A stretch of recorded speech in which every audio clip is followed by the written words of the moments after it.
am Harley Wallen, filmmaker and actor, and I am on the Movie Rate Show.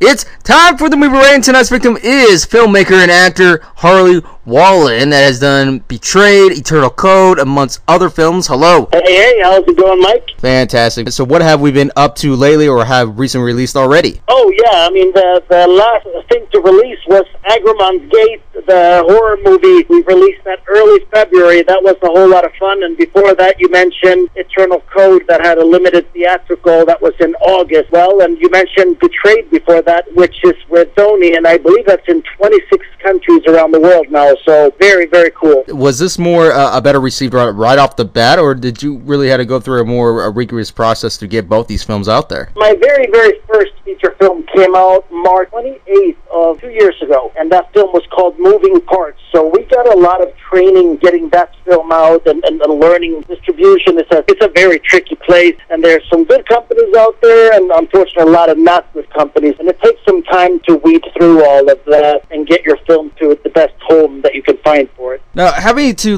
release your film into other countries, especially in other countries, then do they ever see the fact that you were also an actor as well? Do they ever take that consideration, and the fact that was an actor and then you are a filmmaker now? Did they take that in terms of reputation? What I've heard from all of the distributors that I have 7 films on the market right now, and what they're saying is that it's very, very smart branding to put together a strong film, and me being an actor who has at least a supporting role in most of my films, it's a good branding perspective. Obviously, you got to pull it off, otherwise it probably is not the best idea. Absolutely, but I think, the proof will be in the pudding. So you look at some of the films that we've put out, Betrayed or Moving Parts or Eternal Code, Bennett Song, all of them have won major film awards, such as, Barcelona International or Amsterdam or Berlin or London. Been very, very fortunate to have a good run with all of our films at very highly rated festivals. So I think that's what's going to make them say, okay, this guy's not one of them guys that's just put himself out there. He's actually good at this. And I started as an actor, and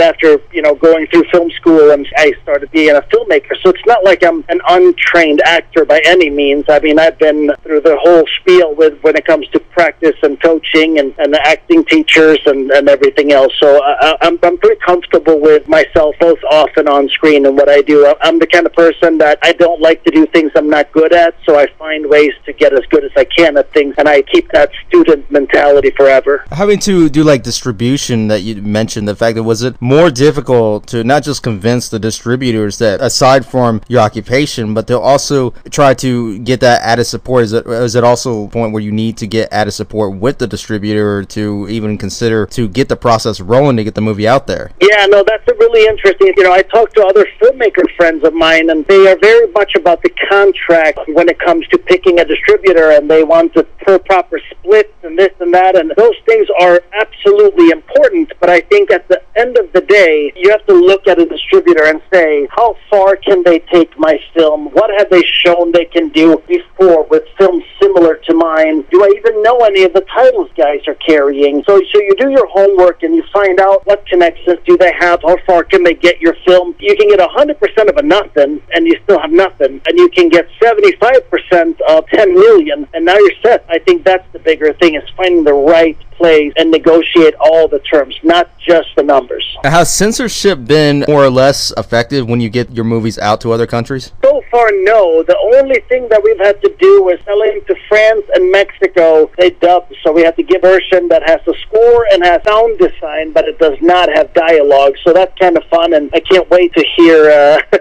what we all sound like when they're done with it, because that's a pretty big process to go through and dub a whole film with voice actors. So we must have done a pretty good job if they're willing to go through that process. Oh, absolutely. And then the fact that some directors out there, they're a little bit more visionary in terms of how they want it. This is how I want it. This is the way I want it. But at the same time, if censorship of any way, especially trying to get out to other countries, they kind of take it personal. And unfortunately, you try to take it personal, or at least put it on a personal level. How do you define the difference between a personal and professional level for you? It's a tricky question, because a lot of questions have two answers. They have one answer for in general, and then they have one answer for specifically. So I think in general, I have found my personal and professional ways to be a lot alike. I don't like to be taken for a ride. I generally think that most people will do their best if you give them an opportunity to do so. But as far as specifically, there's been a couple of calls where I probably didn't love the decision. We had a couple of titles get renamed,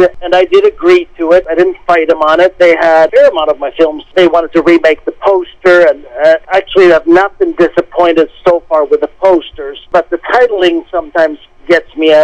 November 1st, we released a film called Abstruse. That's our most awarded film so far, and that film blown up on the film festival market all over the world. It's got 22 Best Film awards and probably another 20 nominations. And they changed the title on it, and that was hard on me because I did not agree with it at all. But I also know that they won't make any money unless I make money, so I have to try to find a way to trust them, but that was not easy. I think more of the entire branding with a film that has been awarded pretty much all over the world was to some degree wiped out when you renamed the title. You can find it still on IMDb because most of them were IMDb credited, but not all people will follow it. So they might not even know the success of the film, and maybe people who heard about it at festivals, wanted to see it, are keeping an eye out for the title that no longer exists. After things settle down from this current situation that we're going through right now, when all the studios are back in place and everything else as far as the film industry goes, do you think that it'll be more work to receive viewer control again, or viewership in terms of control through online community? Do you think it'd be harder to grasp the viewers away from some of the online, because now everyone is going to online? Yeah, and I think that's actually rough because I think we were already going in that direction. I mean, a lot of movie theaters are already dying,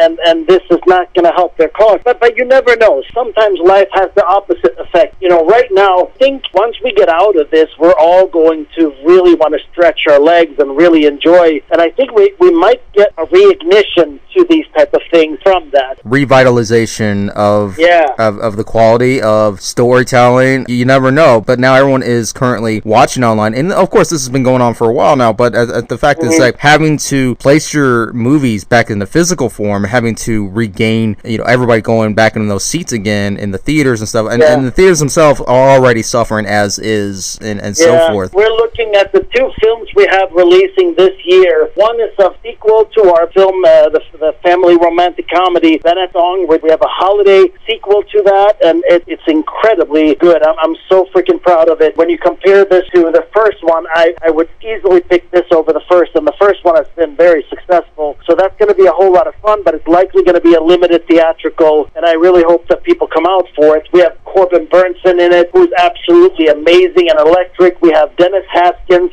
Mr. Belding from Saved by the Bell is in it, and then we have this young phenom, Bryce Xavier, the huge following on Instagram and YouTube and whatnot. He's a musician / actor, done some Nickelodeon stuff, and he's in this as well. So we have a really, really good core between them people and the people that we had from the original episode that obviously continue their story here in the second one. So that's going to be out. Hopefully we'll do a Christmas in July limited theatrical, but if not, we'll probably hold the release of that one till holiday time. And then we have a horror movie. I have actually not seen the rough cut of this yet. My editor is going to have it to me any day here now. This is by far my favorite film that we've done. It's a horror film, and the script was so good. A good friend of mine, Brett Miller, wrote it, and it's a really good story, really good acting. Jamie Bernadette from I Spit on Your Grave, Deja Vu, stars in it. Mel Novak stars in it. Jimmy Doom and Erica Hovland. Just going to be a crazy good movie. My editor swears that's going to be the film that breaks us mainstream, so we'll see if he's right, but that's what he keeps saying. Do you think in areas of film, can contradiction actually be a good start as a gain in terms of viewer awareness in some ways, or do you think that's just an absolutely non-option for some things in this circumstance? Depending on what you mean, I think a contradiction, as in the opposite of what people like or want, definitely can work, because it's one of them things like Tiger King. I had no idea I had any interest in any of that stuff, and I started watching it, and I was like, goodness Lord, this is a train wreck that I